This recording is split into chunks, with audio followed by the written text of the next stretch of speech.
be the end of days, as we learned, as Rashi taught us, but he's certainly telling us about appearances of the end of days. Not only appearances, but also traits of great leaders. So in the beginning, we're told about his military abilities, Pasuk Chet Yehuda, Ata yaducha achecha, meaning your brothers, the tribes of Israel, they will admit, accept, even give thanks to your uniqueness. Yadcha, your hand ba'oref oivecha, you're going to be great military leaders, your hands at their necks, at the enemies. Yishtachavu lecha b'nei avicha. So you're going to be a leader, people will accept you. And then we learned about Gur Aryeh, the lion's cub Yehuda, very fierce, very quick. Miteref b'ni Alita, verse 9. Kara ravatz karei uchlavi mi yakimenu. A lot of people talk about the idea of the Jewish people now in our generation that we're like fighters, we're like lions, young lions, who can be over them? 1 hour ago, less than that, our son El Natan called up Abba, they're taking our phone away, which means they're going in today or tomorrow, something like that. And I said, be like lions and wipe them out above and under the ground, wherever they are. And Bizat Hashem. The other one, Yaakov Yer probably went in last night, as well as the commander. So we have one in Khan Yunis, one in a new place where I will not pronounce the name. I think it was announced this morning that they went into that area. No, not Rafiq. That'll be last. God willing. Okay, in any event, our fighters are like lions. And now, let's talk about the kingdom. I'm sorry for not quieting down this machine. There we go. In Pasuk Yud, verse 10, Lo Yasur Shevet Mihuda U'Mechokek Mi Bein Raglav Ad Ki Yavo Shilo. At the end of verse 10, Velo Yikat Amim. So the Shevet, of course, here does not mean, or you should not mean, a tribe, but a shevet is a whip, a scepter. Okay? The scepter is the staff of a ruler, the king. That's the shevet. And here it seems that there's a mitzvat lo ta'aseh. It shall not be removed. Again, don't misunderstand me. 630 mitzvot are given at Sinai. And if whatever would be stated now, prophetically, it would be repeated to Moshe Rabbeinu and then to the nation at Sinai. So here it means that the control, the kingdom, shall not be taken away from Yehuda. We'll discuss it further in a moment. Let's just make sure we understand the rest of the pasuk. Umechokek. Chok is a law. Chukim are laws. Mechokek is a lawmaker. Mi bein raglav. Meaning what? They're going to be leaders of the Sanhedrin as well, I would understand. Meaning great scholars will come out of the tribe of Yehuda. Ad, until when? Ki yavo Shilo. The Ramban here talks about until his son will come. Shilo, from the word Shiliyah. The Shiliyah is that embryonic sac that the infant is inside. So, interestingly enough, some of the commentators explain Ad ki yavo Shilo, until his son will come, meaning it's a hint of the Messiah. That's one meaning. There are other meanings that it's talking about Achiyah Hashiloni. Some of us are learning the Book of Kings, and there he will tear up the garment, either his or Rechavam, and Machloket, into 12 torn parts, and that will allow the beginning of a ruling of someone else. In that case, it will be from the house of Yosef, Yoravam. That's what the Chizkuni talks about. Yes, sir. Shiloh is in Yosef's area, the Ephraim Mountains. Okay. What else did I want to say before we go further? Let's just talk about the agricultural side before we study the extent of kingdom. And here we're talking about the blessing God has given to the area of Yehuda. You all know it's south of Yerushalayim, going both down to the Judean desert, going east, going down to the Beit Shemesh mountains, the low mountains. Osri la Gefen, Iro. Iro is a male mule. So the Gefen, the vine, will be so great that some explain that you can fill up one entire mule with the produce of one vine. Vela soreka. Sorek is a very special type of wine that's very praiseworthy. Biniatono, it too will be great in quality. And you know how much wine there's going to be? How much grape juice is going to be? Enough for laundry detergent. Kibes bayayin levusho. Okay, although this could be metaphorically understood, people may not use it, as detergent, but we all know that wine is acidic, isn't it? And it could be good for taking out stains. I don't suggest anyone now to go out to the store and buy a 30 shekel bottle of wine and put it in your laundry. Then you're going to have wine stains to deal with. But we're told, Kibes bayayin levusho.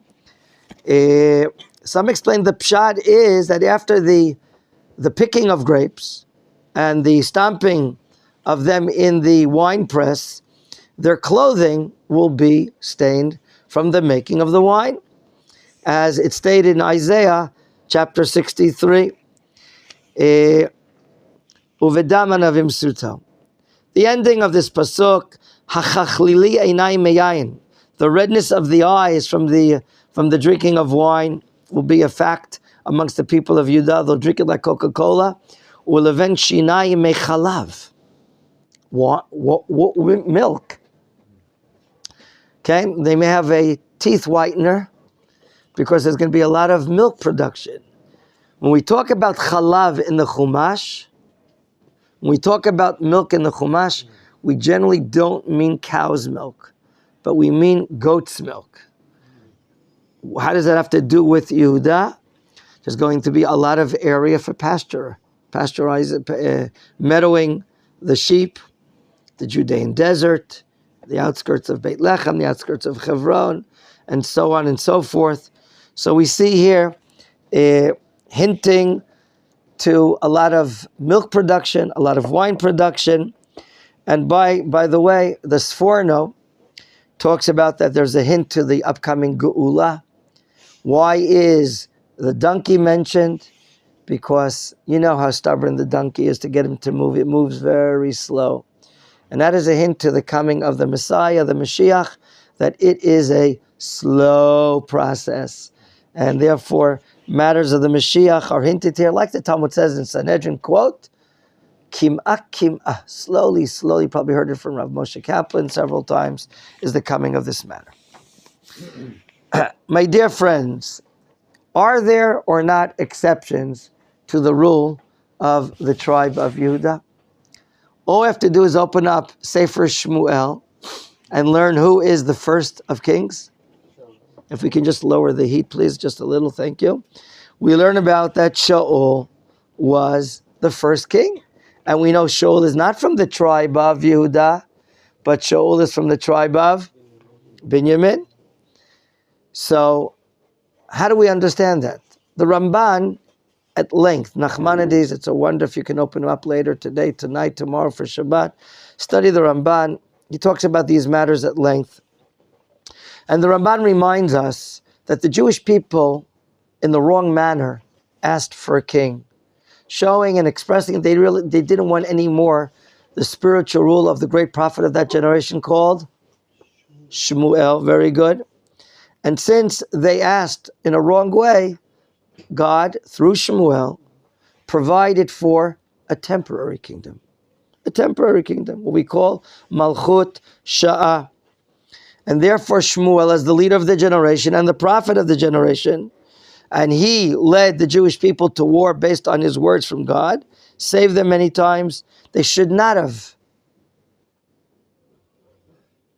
expressed disliking to Shmuel the prophet.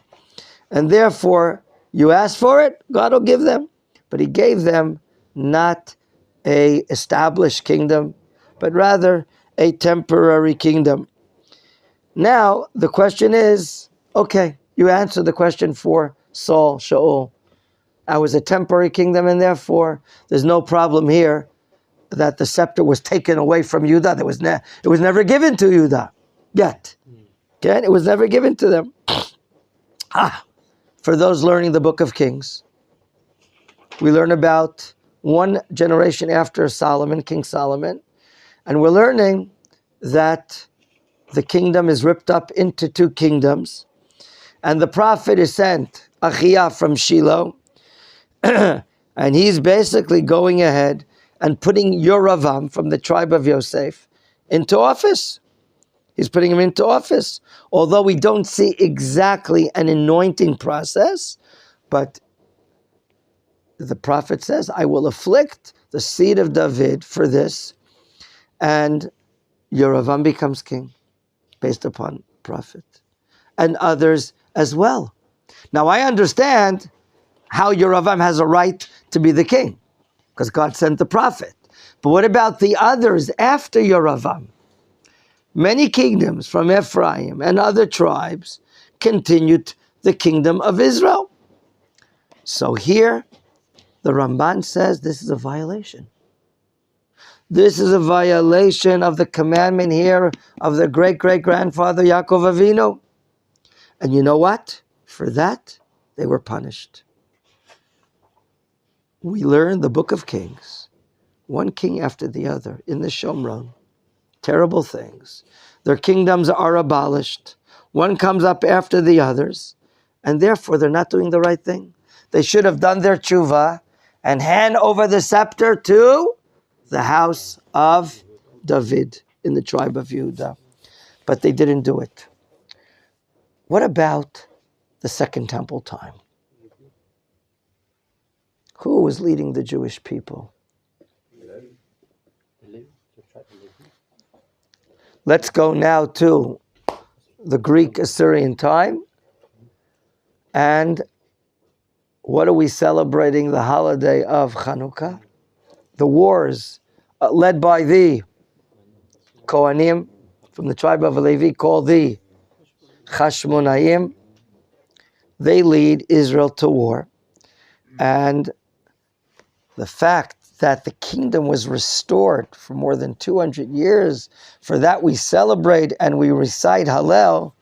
The Ramban says, in spite of the fact that these Chashmonaim were supreme saints of the Jewish people, had it not been for them, the Ramban says Torah and mitzvot would have been forgotten from the Jewish people, yet they violated this violation. And for that, they were punished. How were the Chashmonaim punished? The Ramban says, 4 of the sons of the leaders of the Chashmonaim, who knows the leader? What is his name? Matityahu. 4 of his sons died in the wars. And their names are Yehuda, Elazar, Yonatan, and Shimon. Those 4 were punished. And in spite of the fact that they were great Hasidim, and they led the Jewish people to war through their courage and power, okay? And because of their success, the enemy stopped, but they fell. They lost in the war. And in the end, what happened to the house of Chashmonaim? It was wiped out after several generations because of the sin, the Ramban says. Nachmanides says because of the sin. And because they were not from the seed of Yehuda. They were not from the house of David. And they removed the scepter of the lawmaker, the kingdom of Yehuda.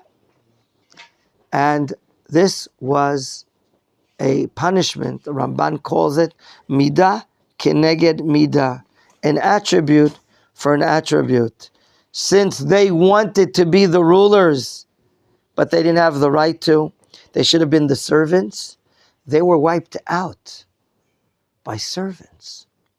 We're talking here about a ger from the Edomite Empire, King Herod, that became a king, And you know what he did to the seed of the Chashmonaim? He killed all the scholars. He wiped everyone out. And for that, the Ramban says it's a midah keneged midah. All of this is because they were kings from the tribe of Levi, like you said, and they should not have been. That's what the Ramban holds. Maimonides, differently, says, look, bidi avad, after the fact, since the high court of Israel were the ones that appointed and made the Hashmonite dynasty, then that fulfills one of the prerequisites for a kingdom of Israel. You cannot be a king of Israel unless the public accepts you. Okay? And here, through the Sanhedrin and the people, they were accepted by the agreement of the nation. And therefore, this was a difficult situation. Rav Kook, in his sefer called Mishpat Kohen, a book of responsa literature, halachic literature of questions. And then, I wish I had a cup of, wow, thank you so much. Do I give the bartender a tip? Should I say to you, Tiskele Maim Chamim? Okay, thank you, sir. Look, he gets into a very, very long answer, pages upon pages that we don't have time. It would be very interesting how to read his answer. But I think at the end, he sides with the Rambam that we had no choice. We needed them to rule. They went to war. So we have an outstanding argument, Rambam versus Ramban. Just know that this subject is talked about by the great Rishonim, and halavad that we had more time to talk about this. Let's go back to the psukim themselves. Any questions here or comments, gentlemen? Now let's go back to the next tribe. Let me just think. Let's go back to the other parshiot. Who was born first? Reuven, and then Levi, and then. No, that was Bill has children. Dan. Yisachar, and then Zvulun. Yisachar and Zvulun. And so who should be next? If we're talking about Leah's children, Yisachar. Pasuk Yud Gimel, verse 13. Anat. And your question is? It's none of your business. It is your business. It's your business. Okay, we'll get to it. Zevulun, the text says in verse 13, Lechof Yamim Yishkon. V'hu lechof oniyot, v'yarchato al tzidon. Zvulun, they are people that will be living and dwelling at the shore of the seas. Lechof Yamim. They're boating people. V'hu lechof oniyot, the shore of boats. V'yarchato, they'll even put their anchor al tzidon. Remind me where tzidon is? Commonly called in Latin or English? No? That's Sidon. Is it called Sidon in English? S-I-D-O-N? Tyre will be Tzur, I think. Is that like a spear though? It's a weapon. It's Phoenician, it's not Hebrew. I thought it was a weapon. Tzidon is and was a large commercial port. What prophecy here is Yaakov relating to? It's very good. The National Commerce Corporation institution of the Jewish people are these boating people. They are business people, and they do barter, they do exchanging of commodities. They go out to the Mediterranean, maybe leading to the Atlantic, is that where it is? Meet the islands, Greece. This was like the stock market of the day. You know? Zevulun is talented in boating and doing business, although the business here is not stated. We'll learn about that in Moshe Rabbeinu's blessing. It's interesting to compare. But we're still asking the question, why is Zvulun first in the blessing. And it's clear to us, according to the Talmud, that Zvulun were commercial people, and they supported their brother, the tribe of Yisachar, allowing Yisachar to study Torah, and they subsidized, financed their lives. And you know what? If you're going to allow someone to study Torah, then your merit comes first, because you're supporting him. In your merit, they can sit and learn and study and teach Torah. So, number one, their great role. Number two, their great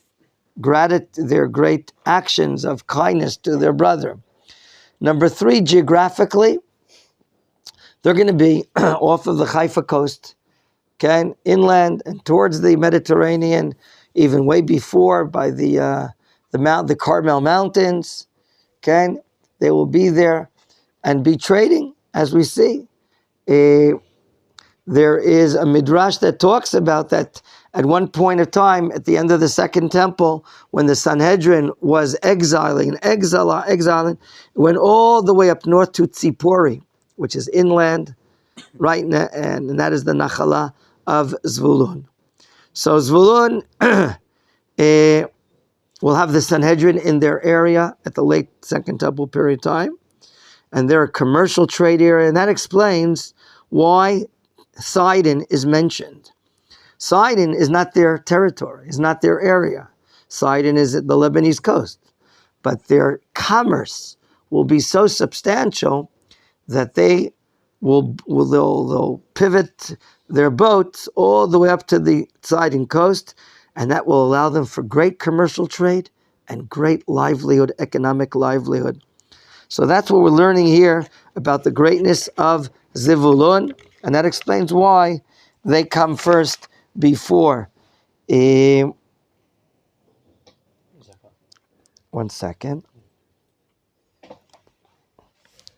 Okay, and all the Rishonim talk about that they were supporting Yisachar dealing with Torah, and literally, it says the following regarding Moshe Rabbeinu at the end of the book of Dvarim. The Sforno brings it. Listen to this. Simach Zivulun b'tzeitecha. Zvulun will be happy when you go out meaning boating. V'yisachar bi'oalecha. And Yisachar in the tents of study of Torah. Okay? You can't study Torah, the Sforno explains, unless you have food to eat. You can't study Torah unless you can pay the rent. Okay? And therefore, what does the Mishnah say in Pirkei Avot? Im ein kemach, ein Torah. If there's no flour, there's no Torah. And therefore, that's the idea, by the way, also. So Yisachar is supported by Zvulun. Let's briefly just go off on a tangent. Who is the major tribe that's supposed to be studying Torah and will be the teachers of Israel? The tribe of Levi. For that reason, perhaps, the Torah obligates us to give gifts. Gifts to the Kohanim, gifts to the Leviim. Why? So that Torah institution will be supported. Okay? We have gifts to the Kohanim, we have gifts to the Leviim, many different ones. It's taught to us in the book of Bamidbar, many of them. And by doing so, when you donate and support an institution that's doing Torah, your portion in Olam Haba is something of greatness. Okay? In fact, what does King Solomon say in Mishlei, Proverbs chapter 3? Eitz chayim hi lamachazikim ba. Eitz chayim hi. She is the Torah. The Torah is an Eitz chayim, a tree of life. For who? Lamachazikim ba, the ones that are sustaining, maintaining, providing. Okay? We'll talk about donations after the class. Okay. He authored that? King Solomon wrote that. Eitz Mishlei, Proverbs chapter 3. Yes, sir. Verse 18, the Radak brings that. And therefore, Yisachar comes only after Zevulun. What about Yisachar? Yisachar chamor garem. Rashi says his bones are strong like a chamor. Why? Is that for battle? You think it's easy to sit down and learn Torah day and night, day and night, day and night for weeks and months and years? You need a strong body. You need a strong bones. He had the strong bones to maintain himself for the yoke of Torah. That's who Yisachar is. So Yisachar was not a merchant, like the Rashbam brings, like his brother Zvulun, although there is understanding that he would also be farmers, and he would be strong like a chamor that can serve and work on the land in addition to doing some work. It seems like it's contradictory, but apparently not everyone was sitting and learning Torah, and some were doing some farm work, but not like the trade of Zvulun. So he has the atzamot, hachazakot, chamor garem. I did see that, we'll see it now in the next pasuk. Vayar minucha kitov. The land of Yisachar is a very blessed land, that it can bring a lot of, we're going further north and inland towards Tiberias, the area towards there. The land there is Tov. Do you see? Galilee? The Galilee, yes. V'ta'aretz ki na'ema, very pleasant. Vayechi shechmo lizbo vayi lemas oved. According to the Rashi that brings a Chazal here, the Tanchuma, Rashi brings a verse from Divrei Yamim that they were great judges, Yodei Bina, Le'itim, judges of courts. I saw, though, last night something interesting, that, when David HaMelech was crowned as king, he had to have a standing army that'll fight the wars of Israel.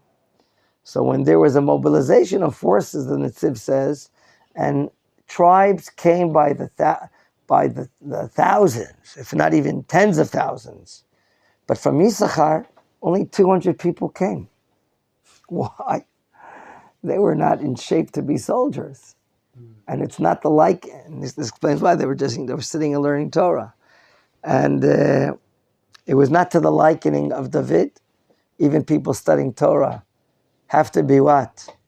Strong fighters in the time of King David, when we had to fight wars.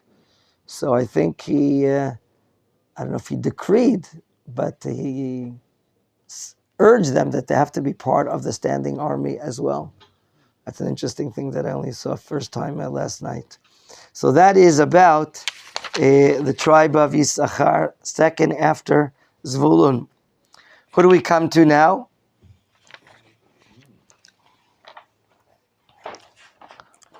Dan. Dan Yedin Amo. Ke'echad Shiftei Yisrael. Interesting that it's brought here in the singular. Dan Yadin Amo. Is that judgment?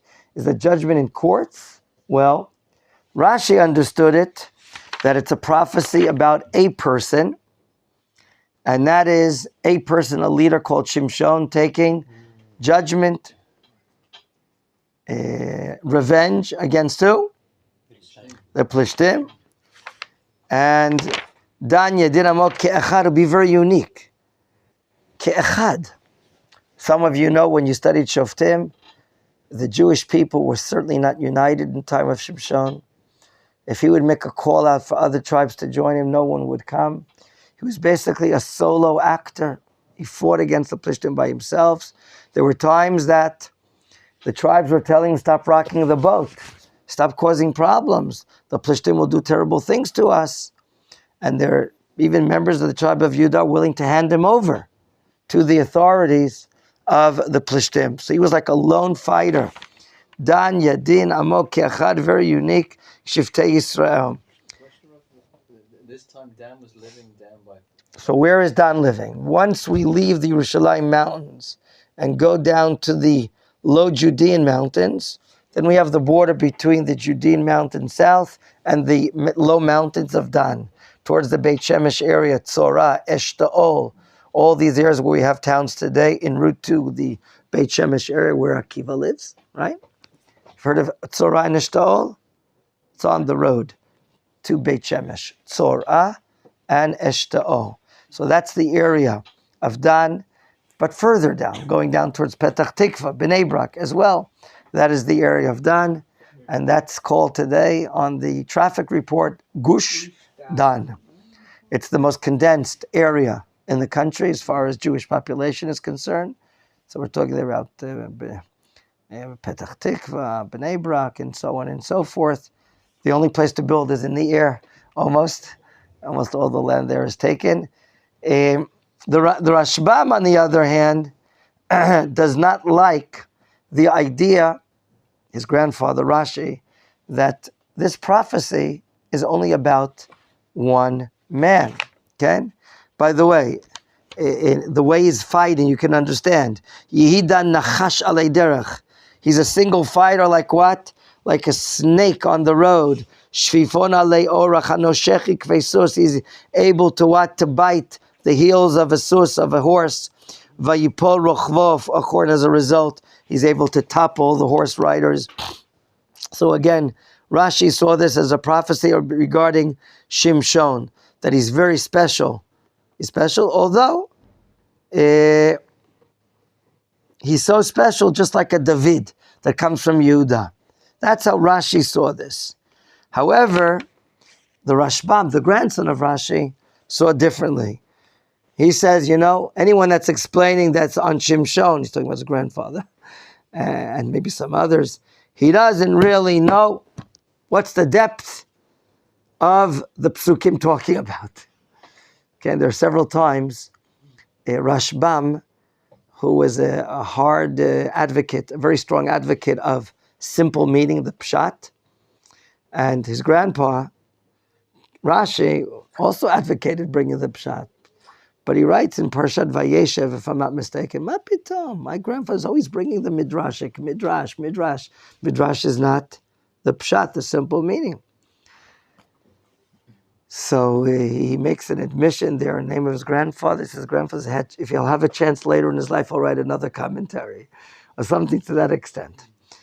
Nonetheless, he asks the Rashbam, do you think Yaakov is coming to prophesize about one person? That in the end, he falls to the hands and dies. To who? The Plishtim. What did the Plishtim do to his eyes? They poke his eyes out and he dies. Do you think that's the prophecy about something so terrible? Chalila, God forbid, the Rashbam argues. So he says, yes. We're talking here, of course, about the tribe of Dan. But basically we're saying that he has a very special job. He is called, as we learn in the book of Bamidbar, the Me'asef of all the camps. Who will be walking and traveling last when we travel in the desert? Dan. Why him? There are going to be entities, nations, that may attack us from the rear, from the back, from the Zanav. And therefore, we need someone with power and with courage, like the tribe of Dan. So the fact that Dan is mentioned here, and that he has great military abilities, we're talking about later on in the desert time, in the time of Moshe Rabbeinu, and afterwards in the book of Yoshua. Okay? Dan is the tribe that is in the back collecting. If people lose their items, they'll collect their items, but is protecting Israel from the rear, as it states. He goes even after the ark, and when we're crossing the Jordan. So therefore, both during the time of Moshe and the time of Yoshua, we need someone to fight in the rear about those nations that are pursuing us and take revenge from them. Dan is full of very, very strong fighters, and they have the ability to fight. It's also a big tribe. Are they a big tribe in number? In the book of Bamidbar, they are large in number. Not like Yehuda, but they are large in number. Very good. What else? By the way, Lishuatcha kiviti Hashem. Why is this prayer being made? If you're talking about Shimshon and he's biting, he's like a snake biting the horses, the riders can fall on him and cause his death. Maybe that's the reason the Ibn Ezra says that he needs a special prayer to be saved. Lishuatcha, for your salvation, kiviti Hashem. Although the Ramban says when we're talking about the salvation of Shimshon, and that it's stopping when Yaakov Avinu sees, wow, Shimshon's coming out of Dan, but he's going to be taken over by the Plishtim. He adds a prayer, Lishuatcha kiviti Hashem, that we still need salvation. There's also a prophecy about, well, it's not prophecy, it's a midrash about Dan. Wasn't it Dan that killed Esav? The who? Dan that killed Esav. When they wanted to bury Yaakov in Menachem. Ken, a midrash, yes. Ken, a midrash. But it's not referenced to here, I don't think. After Dan, we go to someone else that also has great military abilities, and they're called God.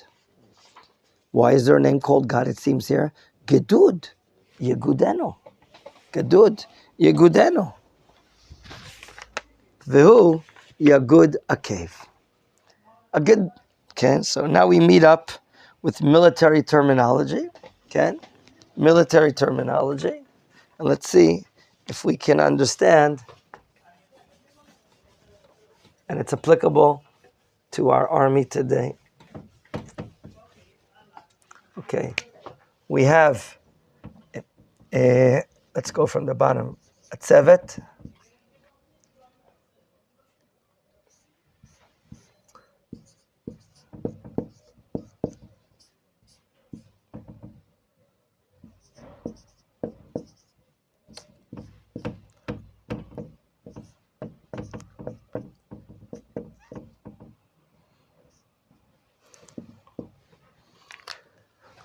Okay, in brief,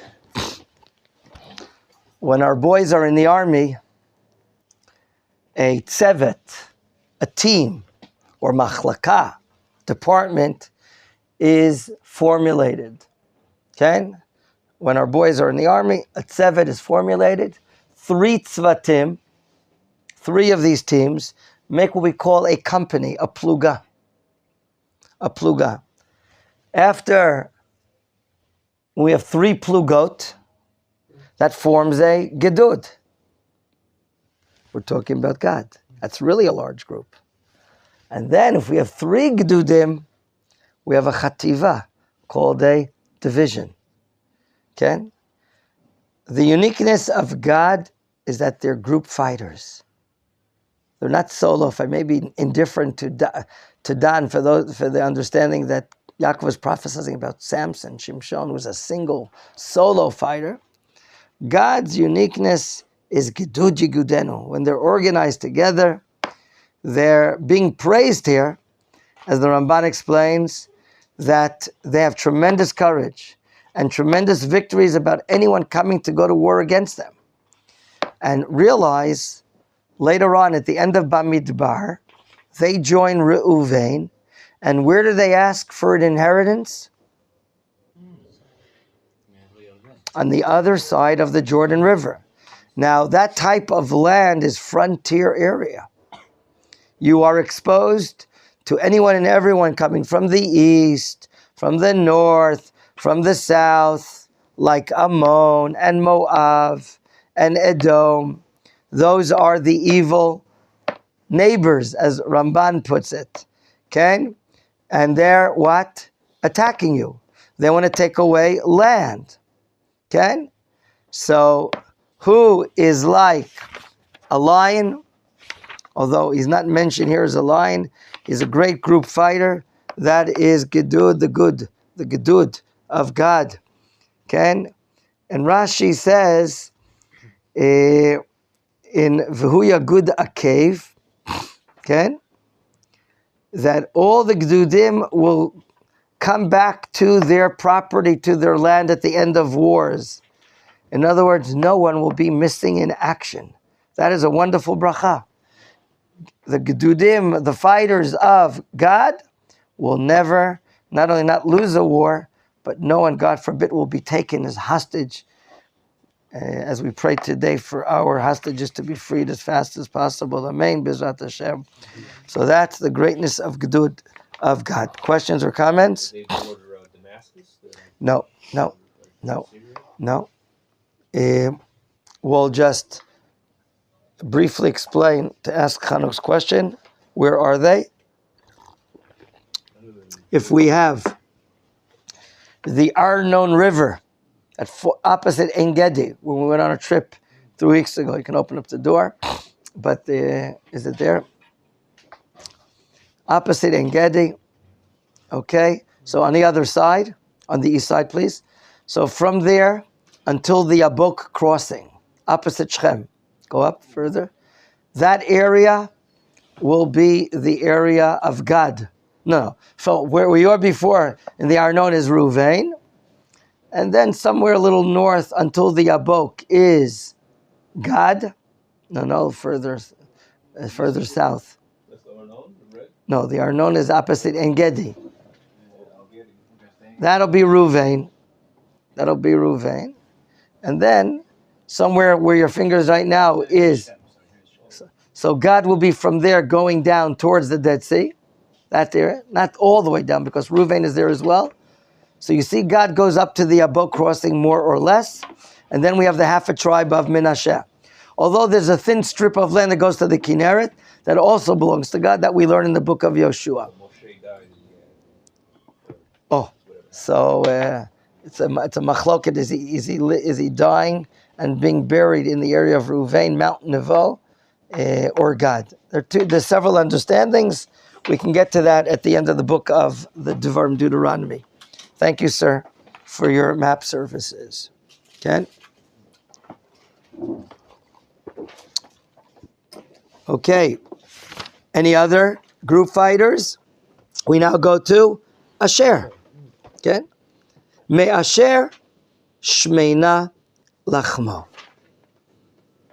If we're talking about the Western Galilee, okay, above the Haifa port and coast, we're going towards the area of Asher into Lebanon, and that's famed for a very fat land, fat food, meaning foods that come from the portion of Asher, as Rashi said, will be very fat. Fat in what? In oil. Oil production is something that is outstanding in the area of Asher, to the extent that he'll provide oil to the delicacies of kings. Some of you know the kings are often using oils to smoothen their skins, make their skins more delicate, more special. So Asher, in that upper Galilee towards Lebanon and more, has excellent oil production. Today, a lot of the growers of oil here in Israel, by non-Jews citizens of Israel, who am I talking about? No, yeah, some of the Arabs, yeah, but what else? The Drusim, okay? They have a lot of oil production up north. They're benefiting from the fat land that we have, and that produces olive oil, and there's a lot of competition here in Israel for the olive oil production, and they're going to provide Madanei Melech. If I'm not mistaken, where else did I see? The bracha of Moshe Rabbeinu.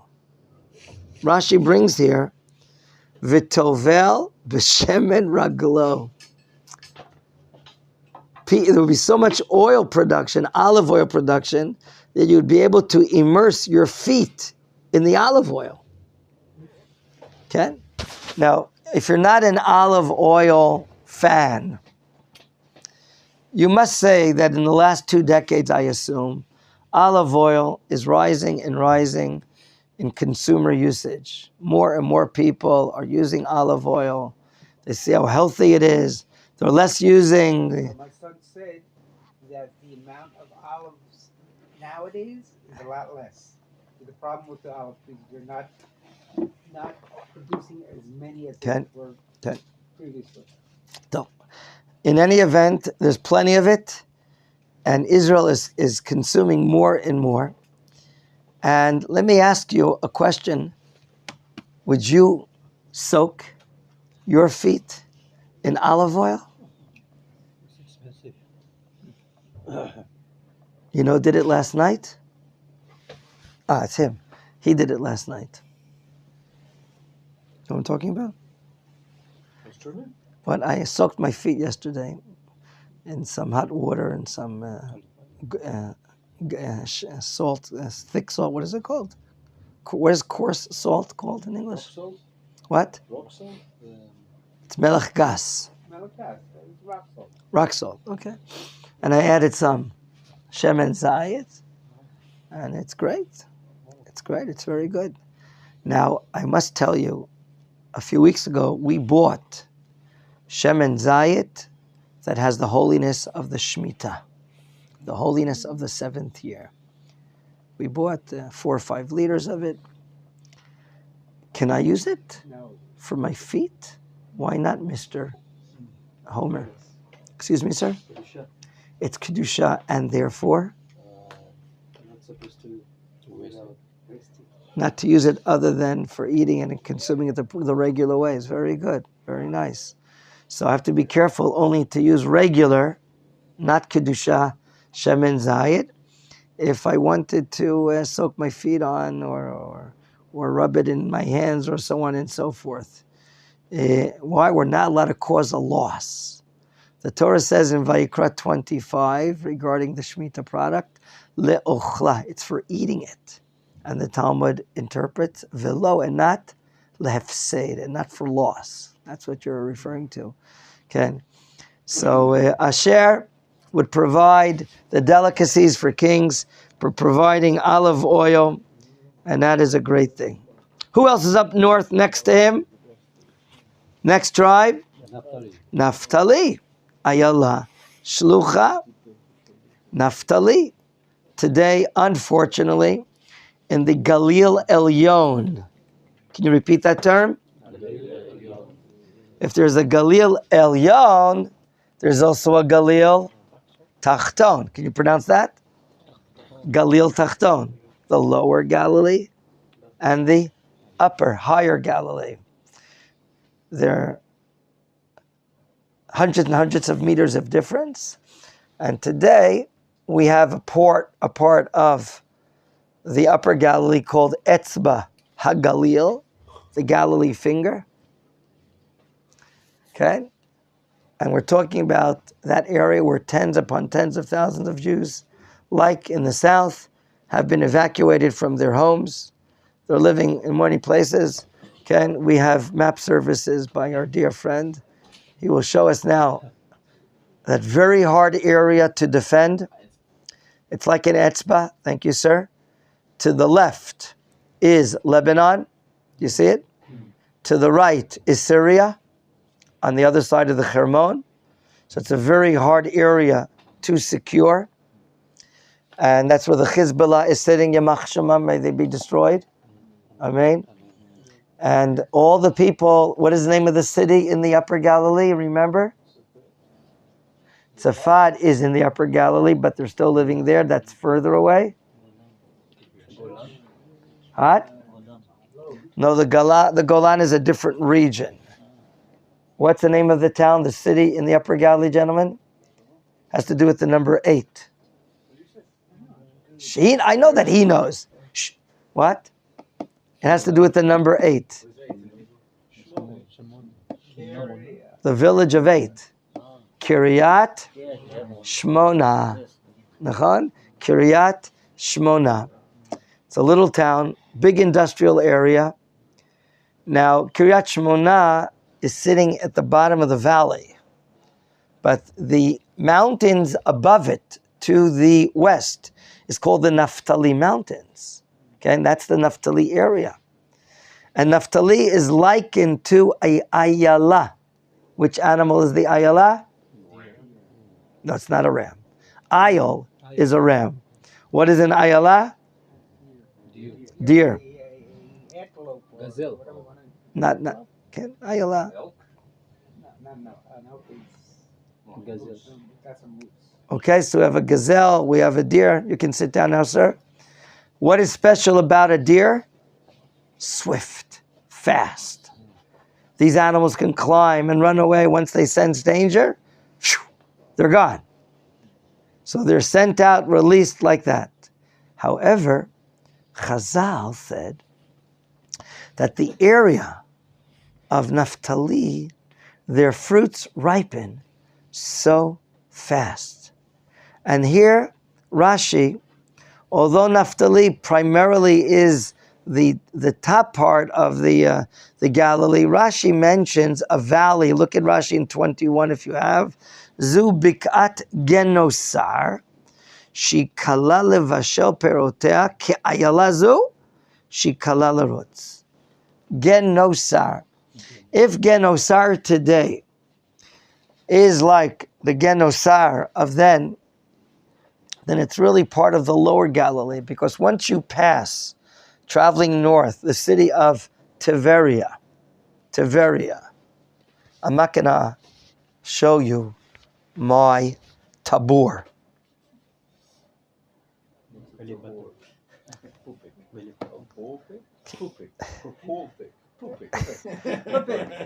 It's hard to compete with Mr. Shmuel's Yiddish. Okay. Okay, the belly button, the pupik, is in Hebrew called a tabor. Rashi brings the valley of Genosar. So I said Genosar today is when we travel north and we pass the Galilee Sea called Kinneret. The city in and around Kinneret was called Tiberia. Why is it called Tiberia? Rabbi Yehuda Halevi explains.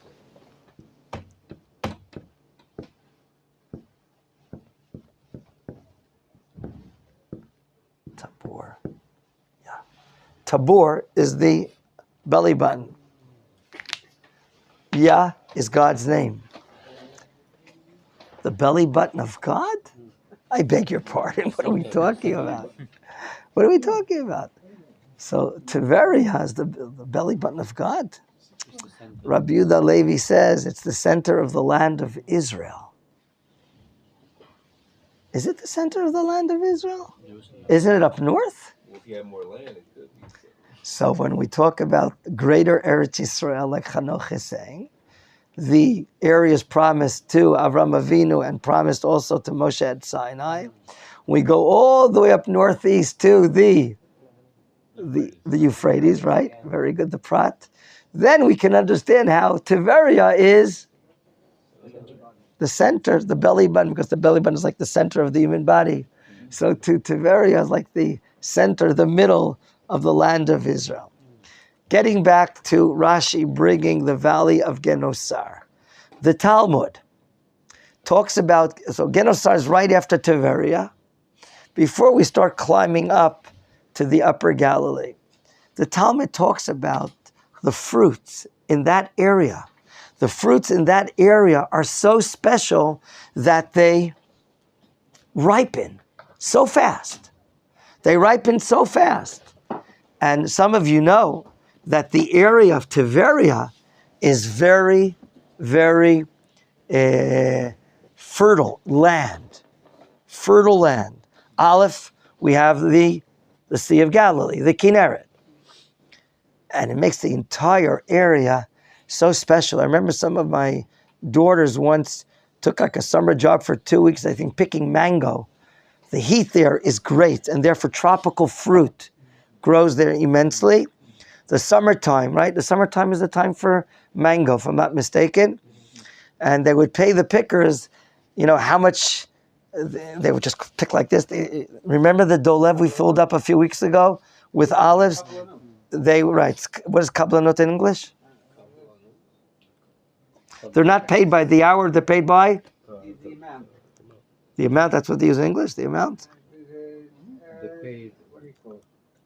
I don't know what The- you call it. Depends on The quantity of work they do. So they went to pick mangoes like crazy. The tremendous quantity on trees, like you go crazy. This area, like the prophets have promised us, will be so fertile and the yield will be so great. So regarding Naphtali here in verse 21, on the one hand, he's Ayala Shlucha. And we said the Ayala, the gazelle, is quick, is fast, climbs the mountains, the Naphtali mountains over Kiryat Shmona, right where the Hezbollah is looking over us today. They should be killed as fast as possible, amen? Right? But also, as far as economic productivity, the valley of Genosar is very easy for ripening its fruits. Just like an Ayala runs, so too the fruits ripen so fast. Ayala Shlucha.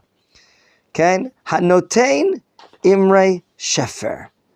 Wow, beautiful words. Rashi says in the Midrash, we're talking about the words of going up against the war of Sisra. And there we have a great woman called Devorah. And she is asking Barak, who's coming from the area of Naphtali, to bring 10,000 soldiers. And he's a little afraid to come. And she says to him, you want to be called a sissy? Do you know what a sissy is? Explain to him what a sissy is. Weak. Do you want to have this war named after a woman? Okay? So then he brought the forces. It's like hitting him under the belt, you know. It's like, so the wording of Devorah to Barak from the Naphtali area. So there's a prophecy of that, and maybe the song of Devorah and Barak singing their song about Naphtali. And now we come to So we're going to have to stop here. I'm thinking tomorrow that maybe instead of the Haftarah class in the afternoon, which is the beginning of Kings, where some of us are learning, we may learn about Yosef and about the burial of Yaakov Avinu in tomorrow afternoon, sure, 3 o'clock. Either be there or be a square or a circle, whatever you like.